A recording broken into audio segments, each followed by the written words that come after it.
जय माता दी, जय श्री राम।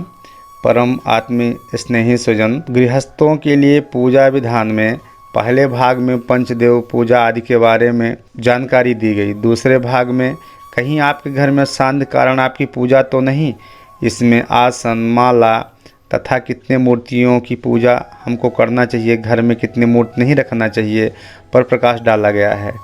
अब हम तीसरे भाग में पूजा के भेद तथा तुलसी बेलपत्र कब तोड़ें कब नहीं तथा मानसिक पूजा पर प्रकाश डाल रहे हैं। चतुर्थ भाग में हम अति महत्वपूर्ण भाग रहेगा, उसमें हम दीपक, आरती, परिक्रमा आदि के बारे में हम विस्तार से डालेंगे। कृपया आप चारों भाग साथ में देखें, तभी आपको समग्र जानकारी मिल पाएगी।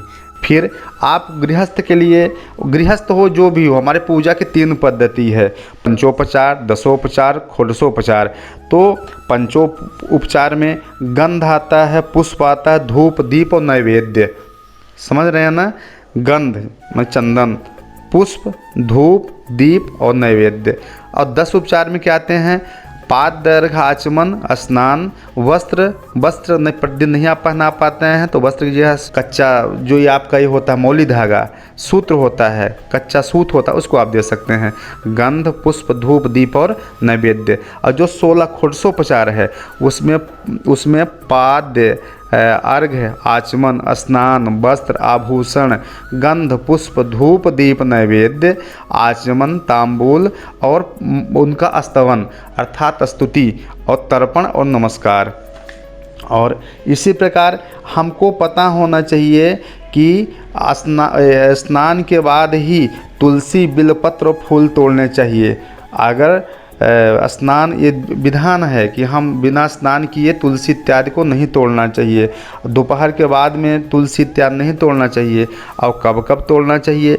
जैसे तुलसी दल का पता नहीं होता तो तुलसी को हम जैसे मंगल है, शुक्रवार है, रविवार है, ये 3 दिन नहीं तोड़ना चाहिए। और तिथियों में द्वादशी तिथि है, अमावस्या और पूर्णिमा को नहीं तोड़ना चाहिए। और संक्रांति, जब सूर्य भगवान एक राशि से दूसरी राशि में जाते हैं, वो संक्रांति है, संक्रांति में भी नहीं तोड़ना चाहिए।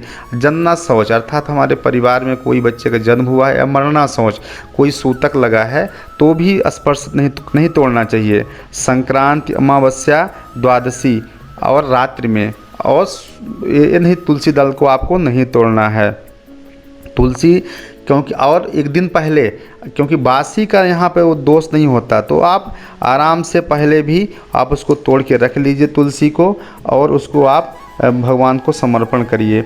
इसी प्रकार बिल्वपत्र के लिए भी कई लोग बोलते हैं कि नहीं, शंकर जी को बिल्वपत्र बहुत प्रिय है, बिना बिल्वपत्र के पूजा के शंकर जी प्रसन्न नहीं होते। जैसे विष्णु भगवान को तुलसी दल, इसी प्रकार शंकर भगवान को बिल्वपत्र, गणेश भगवान को दूब, दुर्वा अत्यंत प्रिय है, उनके बिना वो प्रसन्न नहीं होते। तो बिल्वपत्र तोड़ने का भी विधान है। ऐसा नहीं मनमानी हम जब इच्छा पड़े तोड़े, उसको पेड़ काटे जहाँ तहाँ चल दे, नहीं। चतुर्थी तिथि में, चतुर्थी, अष्टमी, नवमी, चतुर्दशी, अमावस्या, संक्रांति और सोमवार को बिल्वपत्र नहीं तोड़ना है। क्या है कि सोमवार को शंकर जी की पूजा होती है, उसी दिन लोग तोड़ते हैं, नहीं, पहले दिन आप उसको तोड़िए और इसके बाद उस बिल्वपत्र को भगवान को समर्पण करिए। और बासी जल, फूल, बासी जल, जल तो बासी हो जाता है पर गंगा जल को बासी का दोष नहीं लगता। और फूल में भी जैसे हमारा कमल का फूल है, वहाँ पर बासी का दोष नहीं लगता।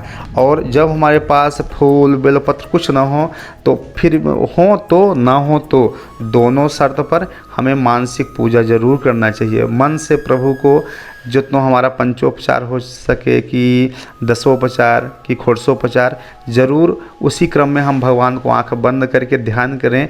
भगवान की मूर्ति हमारे सामने रखी है, भगवान को हम पाद दे रहे हैं, अर्घ दे रहे हैं, आचमन करा रहे हैं, वस्त्र दे रहे हैं, जो हमारे पूजा में हम करना चाहें। तो मानसिक पूजा का अनंत गुणा फल है। आप बैठे बैठे, आपको सामग्री की जुटाने कोई ज़रूरत नहीं है। आप बैठे बैठे प्रभु के कर कमलों में, उनके चरण पर आप अपना भाव निवेदन करिए, भगवान बहुत प्रसन्न होते हैं। जय माता दी। अगले भाग में शेष।